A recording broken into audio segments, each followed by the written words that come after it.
Kuya, may isang bagay na kailangan mong maintindihan tungkol sa mga babae. Kapag may gusto sila sa isang lalaki, hindi laging sinasabi ng direkta. Hindi nila sinasabi sa salita. Ngunit lumalabas ito sa kilos nila. Hindi ito nakikita agad ng lahat, pero ramdam ito ng lalaking marunong magmasid.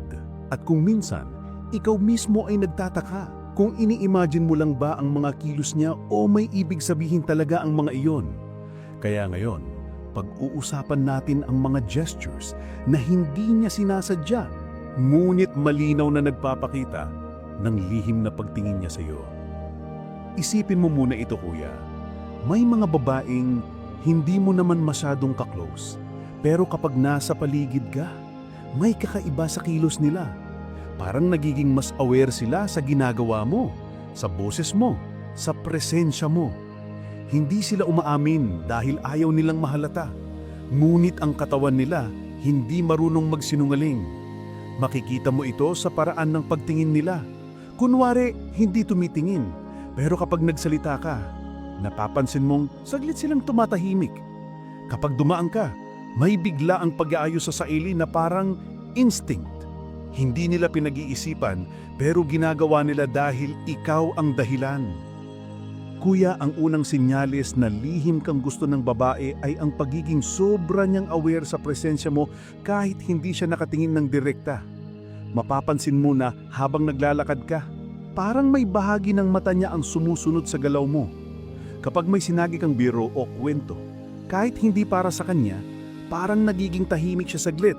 At kapag bigla kang napalapit, nag-iiba ang breathing pattern niya.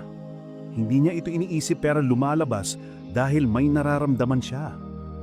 Ang pangalawang gesture na hindi mo dapat baliwalain ay ang paraan niya ng pag-aayos sa sarili kapag ikaw ang kaharap. Hindi ito yung malaking pagbabago na parang nag-ayos talaga. Ito ay mga maliliit at halos hindi mo mapapansin kung hindi ka observant. Inaabot niya ang buhok niya at inaayos ng marahan. Inaangat ang postura niya. Inaayos ang kwelyo ng damit o naglalakad ng mas maingat. At ang tanong dito, kuya, ginagawa ba niya ito sa lahat ng lalaki o kapag ikaw lang ang nakikita niya? Kuya, ang pangatlong gesture ay ang pagiging mas attentive niya sa presensya mo kaysa sa sinasabi mo. Hindi mahalaga kung ano ang sinasabi mo. Ang importante ay ikaw ang nagsasalita. Mapapansin mo na nakatingin siya saglit bago umiwas, na parang hindi niya kayang manatiling walang reaksyon. May mga pagkakataon na kahit simpleng bagay ang sinasabi mo, mas matagal ang tingin niya kaysa normal. Para bang sinusubukan niyang itago ang nararamdaman pero lumalabas pa rin sa mukha niya. Kuya, hindi ito friendly behavior at hindi rin ito simpleng kabaitan. Ito ay mga kilos na lumalabas lamang kapag may tinatago siyang pagtingin na ayaw niyang ipahalata. At habang naririnig mo ito, baka may mga esenang bumabalik sa isip mo. Baka may mga babae kang naalala na minsan akala mo normal lang ang kilos pero ngayon, nakikita mong may ibang meaning pala. Kung may naiisip kang isang babae ngayon, mas mabuti na huwag mong bitawan ang thought na iyon.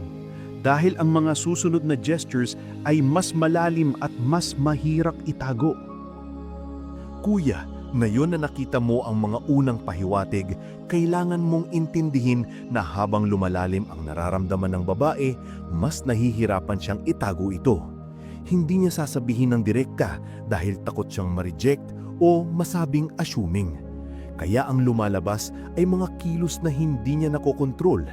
At kung marunong ka lang magmasid, makikita mong hindi lahat ng ginagawa niya ay simpleng pagiging friendly. Ang iba roon ay malinaw na senyales na ikaw ang lihim niyang gusto. Isa sa mga pinaka-importanting gesture ay kung paano siya tumugon sa energy mo. Kapag may gusto ang babae, nakikiayon ng katawan at emosyon niya sa presensya mo. Kapag ikaw ang kausap, nagiging mas engaged siya. Kapag ikaw ang pumasok sa kwarto, parang nag-iiba ang daloy ng usapan niya sa mga kasama niya. Minsan, mas nagiging lively. Minsan, nagiging awkward. Minsan naman, bigla nang nagiging mahinhin. Hindi dahil nagpapanggap siya, kundi dahil ina-adjust niya ang sarili niya upang maging compatible sa energy mo. Makikita mo rin na mas madali siyang tumawa sa mga sinasabi mo kahit hindi naman gaanong ka-funny. Hindi dahil nagpapakitang gila siya, kundi dahil mas mataas ang emotional response niya sa iyo kaysa sa iba. Ang tawanan niya sa mga kaibigan niya ay normal at casual, pero kapag ikaw ang nagbiro, may kakaibang lambing at warmness sa boses niya. Ibig sabihin, ikaw mismo ang nakakapagpabago ng mood niya. Hindi niya ito kayang kontrolin. May isa pang gesture na napakalakas pero madalas hindi napapansin ng mga lalaki. Ito ay ang paglapit niya sa iyo sa paraang hindi obvious. Halimbawa, nasa isang group setting kayo. Hindi siya lalapit ng direkta dahil ayaw niyang mapansin ng iba. Pero mapapansin mong unti-unti siyang pumuposisyon sa lugar kung saan mas madali kang makita o marinig. Maaari siyang umupo malapit o pipili siya ng pwesto na hindi halata pero malinaw na naglalagay sa kanya sa iyong peripheral vision. Hindi niya ito iniisip ng malalim pero ginagawa niya ito dahil gusto niyang maramdaman ang presensya mo kahit hindi niya sinasabi.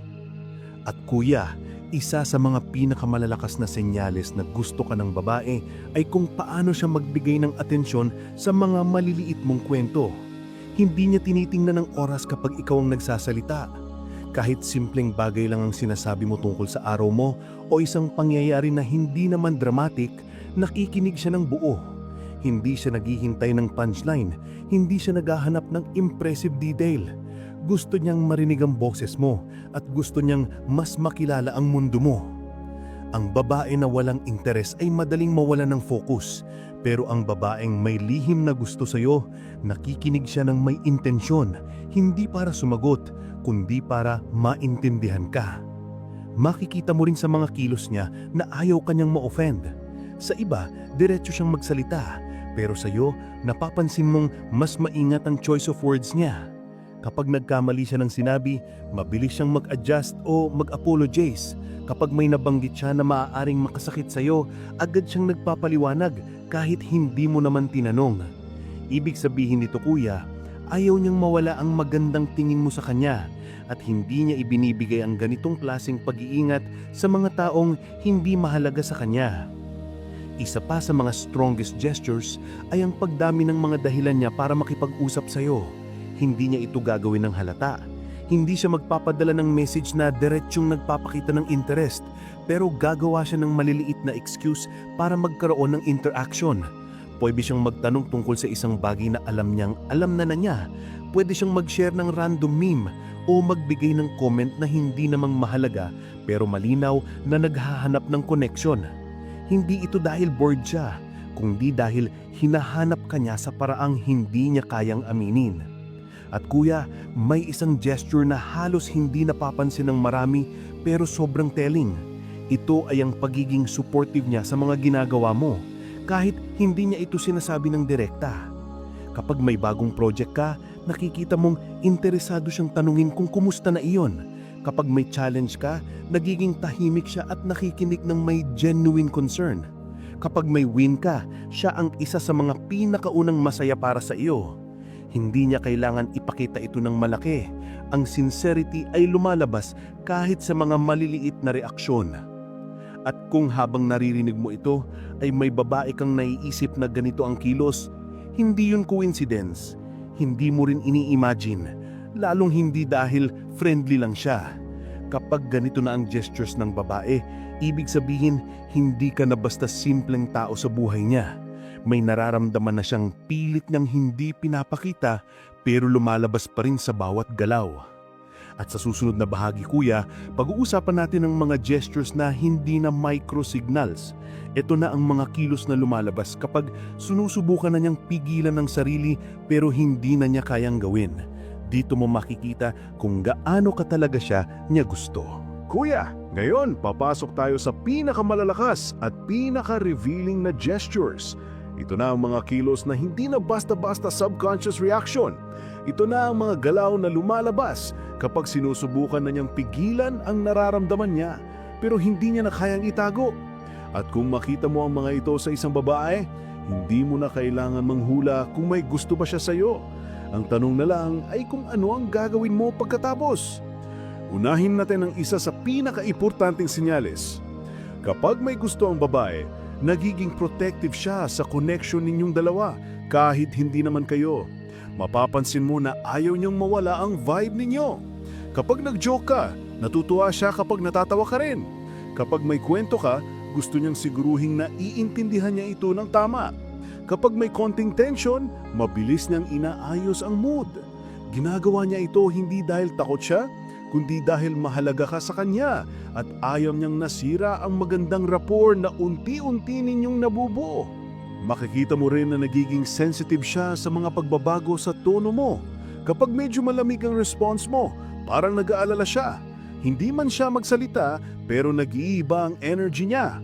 Mas nagiging maingat, mas observant at minsan mas quiet. Kapag ikaw naman ay masaya, gumagaan din ang kilos niya. Ang mood niya ay umaayon sa iyo dahil kahit hindi niya aminin, nakadepende ang emosyon niya sa kung ano ang nararamdaman mo. Ang ganitong klaseng emotional syncing ay hindi nangyayari kapag hindi ka mahalaga sa kanya. Isa pang matinding gesture ay ang pagiging consistent ng presence niya sa buhay mo kahit hindi mo hinihingi. Kapag may babae na walang pakialam, mabilis siyang mawala sa eksena. Pero kapag may gusto siya, kahit gaano siya ka-busy, kahit gaano kasimple ang conversation, palagi siyang nandyan. Nagpaparamdam siya sa tamang oras. Hindi siya clingy, pero hindi rin siyang nawawala. Para bang sinusubukan niyang ipakita sa iyo na kahit magkahiwalay kayo ng araw, gusto niyang maging parte ng routine mo. Hindi niya ito sasabihin, pero gusto niya na kapag inisip mo ang araw mo, kasama siya roon. Mapapansin mo rin ang subtle jealousy na ayaw niyang ipahalata. Hindi ito yung selos na dramatic or obvious. Ito ay mga maliliit na reaksyon na lumalabas kapag may ibang babaeng binanggit mo o kapag may lumalapit sa iyong iba. Minsan, nagiging tahimik siya bigla. Minsan, nagbabago ang tono niya. Minsan, para bang nagiging reserve siya. Hindi dahil wala siyang tiwala, kundi dahil natatakot siyang malaman mong pwede kang magustuhan ng iba. At kahit hindi niya sabihin, ramdam mo ang shift. At kuya, isa sa pinaka-dapat mong tingnan ay ang pagbigay niya ng emotional vulnerability sa iyo. Hindi niya ito ibibigay sa kahit sino.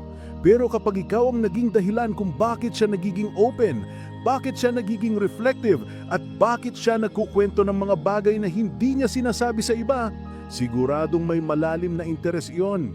Ang babae na hindi sure sa nararamdaman ay guarded. Pero ang babaeng may lihim na gusto sa iyo ay nagiging totoo kahit ayaw niyang maging obvious. Ang isa pa sa pinaka-powerful na gesture ay kung paano kanya naaalala sa mga random na bagay. Hindi mo ito makikita agad, pero kapag may bigla siyang shinare na picture, quote, lugar, music, pagkain o kahit maliit na bagay at sinabi niyang naaalala kanya, napakalaking sinyalis nito.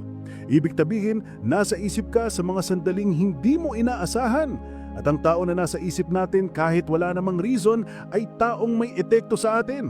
At kung ikaw ang taong iyon sa kanya, napakalalim na ng koneksyon na nararamdaman niya. Darating tayo sa pinakahuling gesture at ito na ang pinakamahirap itago. Kapag may gusto ang babae at malalim na ito, magkakaroon siya ng mga sandaling hindi niya kayang maging normal sa harap mo. Minsan nagiging awkward siya kahit sanay siyang confident. Minsan para bang hindi niya alam kung saan titingin. Minsan para bang may gusto siyang itanong pero nailang. At minsan, kuya, bigla na lang siyang nagiging quiet habang ikaw ang kasama. Hindi dahil bored siya, kundi dahil overwhelmed siya sa presence mo. Hindi niya alam kung paano itatago ang nararamdaman niya, kaya ang lumalabas ay silence na puno ng tension. Kapag nakita mo ang mga gestures na ito sa isang babae, wala nang debate. Hindi aksidente ang mga kilos niya. Hindi ito friendly behavior. Hindi mo ini-imagine ang connection. May nararamdaman siya at sinusubukan niyang itago para hindi siya masaktan. At bilang lalaki na may disiplina at respeto sa sarili, ikaw ang dapat mag-decide kung paano mo hahawakan ang sitwasyong ito. Hindi ka dapat maging assuming, pero hindi mo rin dapat baliwalain ang mga senyales na malinaw na lumalabas. Ngayon kuya, nasa kamay mo ang susunod na hakbang. Ang tanong ay simple, gusto mo ba siyang kilalanin ng mas malalim o gusto mo bang manatili sa distansya? Huwag mong hayaang lumipas ang ganitong koneksyon na parang wala lang. Dahil ang babaeng may lihim na gusto sa'yo at nagpapakita ng ganitong klaseng gestures ay hindi madaling hanapin.